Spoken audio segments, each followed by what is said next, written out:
Salam dostlar. Baxıram hər kəs qripdən şikayət edir. Qriplə bağlı, virusla yoluxmamaqla bağlı, ümumiyyətlə xəstələnməməklə bağlı öz təcrübəmi paylaşmaq istəyirəm. Mən artıq 10 ildən artıqdır ki, qrip virusuna yoluxmuram. Ona görə ki, sağlam həyat tərzi keçirirəm. Ümumiyyətlə deyim ki, insanın qrip virusuna yoluxması anormal bir haldır. İnsan qripə yoluxmamalıdır. Bunun yolu çoxdan tapılıbdır. Naturalist alimlər insanın ümumiyyətlə xəstələnmədən uzun ömür yaşamasının sirlərini öyrənibdir və onu kitablarda yazıbdır. Elə bunlardan ən önəmlilərindən biri Nishi metodudur. Məşhur Yapon alimidir. Nishi metodu çox möhtəşəm bir metoddur. Düzdür, onun icrası disiplin tələb edir. Amma təbii ki, o disiplinə riayət etdikdə onun mükafatı da çox böyük olur. Xəstələnmədən sağlam, gümrah və xoşbəxt bir həyat sürmək mümkündür.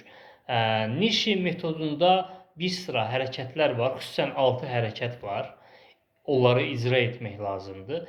Eyni zamanda sağlam qidalanmaq, hərəkət və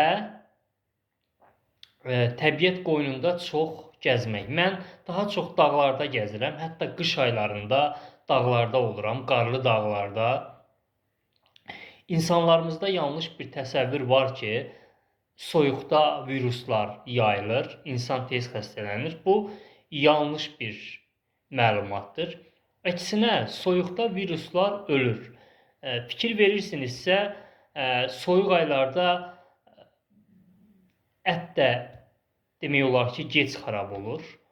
Ona görə ki, soyuq virusları öldürür. Əti də, ümumiyyətlə qidaları da xarab edən nədir? Viruslardır. Ona görə də qış aylarında insan əksinə daha sağlam olur. Bəs nə üçün qış aylarında insanlar xəstələnir? Ona görə ki, onlar istidə, evdə o qədər otururlar ki, və isti evdə otururlar, anidən çölə çıxanda təbii ki, insan xəstələnər.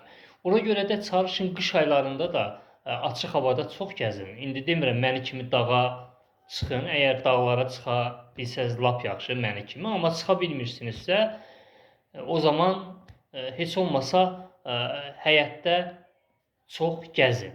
Qış aylarında olsa belə. Bax, bu həm virusları öldürür, həm immuniteti gücləndirir, həm də insanı xəstəliklərdən qoruyur.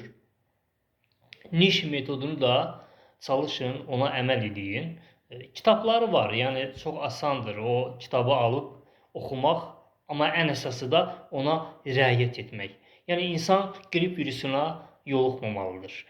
Fikir verirsinizsə, bir insan tez xəstələnir, bir də ki, insanın evdə saxladığı, evə öyrətdiyi ev heyvanları. Ona görə ki, onlar da insanlar kimi ev heyvanları da qeyri-sağlam həyat tərzi keçirirlər.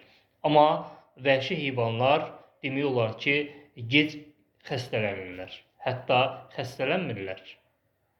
Ona görə ki, onlar təbiət qanunlarına riayət edirlər, sağlam həyat tərzi keçirirlər və ona görə də xəstələnmirlər. Çalışın, siz də sağlam həyat tərzi keçirin. Sevgilər.